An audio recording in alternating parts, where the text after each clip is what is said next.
Since Saturday, when a jury announced it was deadlocked on a first-degree murder charge against Florida software developer Michael Dunn, the question so many have asked is, what happened? Yes, Dunn was convicted of 3 counts of attempted murder for firing at a car with 4 teens inside after an argument over loud music.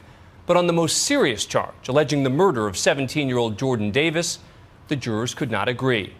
Tonight, in an ABC News exclusive, we know why. ABC's Byron Pitts has just finished the very first interview with one of those jurors for our series, Crime and Punishment.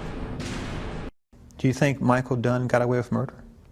At this point, I do, myself personally, yes. She was juror number 4. Valerie is her first name. Home care nurse administrator, she asked we not give her full name.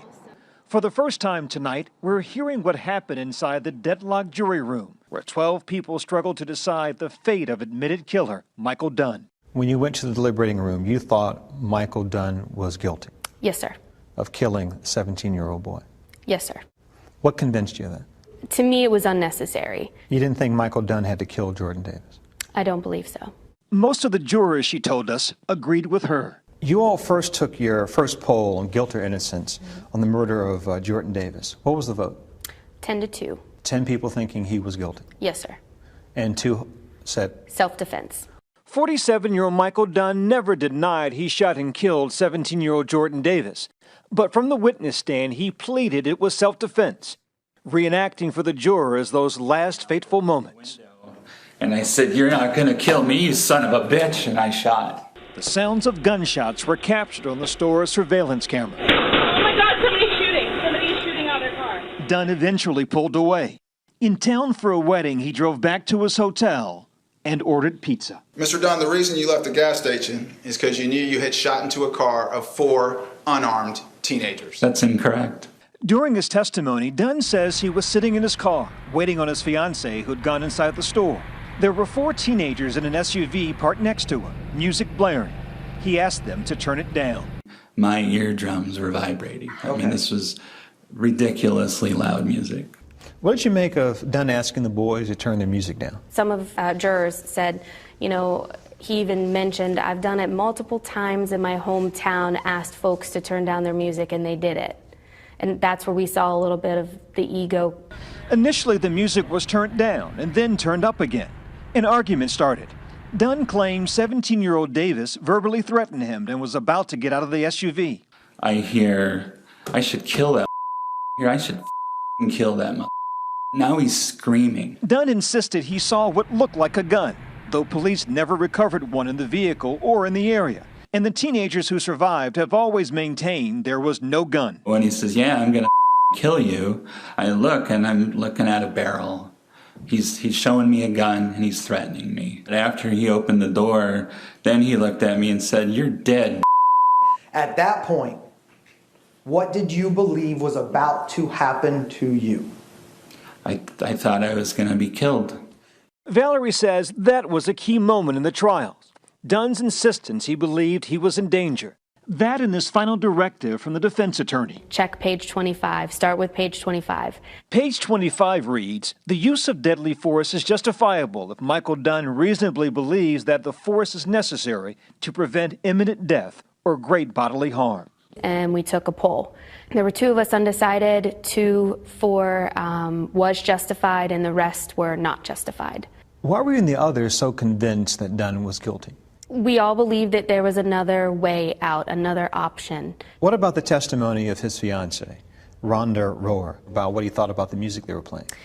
That was a big deal for me because he testified he wouldn't say or use the words thug, but he said he would use the words rap crap. However, in his interview, he did say thug a few times. Dunn's fiancée, Rhonda Rohr, was grilled by the prosecution. And what did the defendant say? Oh, I hate that thug music. Did the defendant ever tell you that he saw the boys with a firearm? No.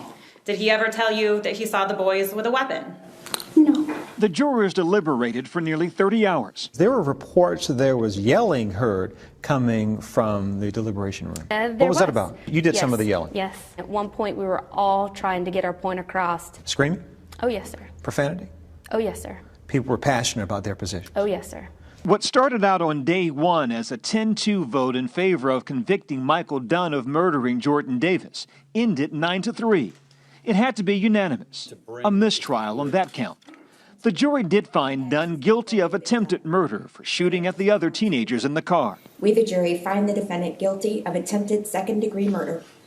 How could you all convict Michael Dunn of attempting to kill the other teenagers in the car, but not convict him of killing the 17-year-old? And that is pretty much my sole purpose for being here, because reading the social media and people looking at us like we didn't do a justice or a service. We had a lot of discussion on him getting out of the car.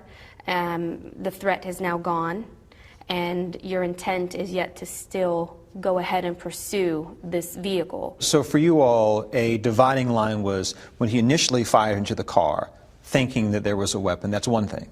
But when the car pulled away and he kept shooting, yes, you all thought, everyone thought he crossed a line there. Yes, and that's the exact words we used. For a lot of folk in America, they would say, white man shoots and kills a 17-year-old black boy. How could it not be about race on some level? Sitting in that room, it was never presented that way. We looked at it as a bad situation where teenagers were together and words were spoken and lines were crossed. The jury was made up of 8 whites, 2 blacks, a Hispanic, and an Asian. Jordan Davis's parents will likely watch this interview. What would you say to them? I would say I am sorry, of course. Nothing will bring back their son. I hope that they feel that we didn't do them a disservice. Michael Dunn could well spend the rest of his life in prison. Jordan Davis's parents will have a lifetime to grieve. As for Valerie and the other jurors, life resumes, though never quite the same. You think Michael Dunn had options? Oh, yes, sir. What were his options, you think? Roll your window up. Ignore the taunting. Put your car in reverse. Back up to the front of the store. Move a parking spot over. That's my feeling. For Nightline, I'm Byron Thank Pitts you. in Jacksonville, Florida.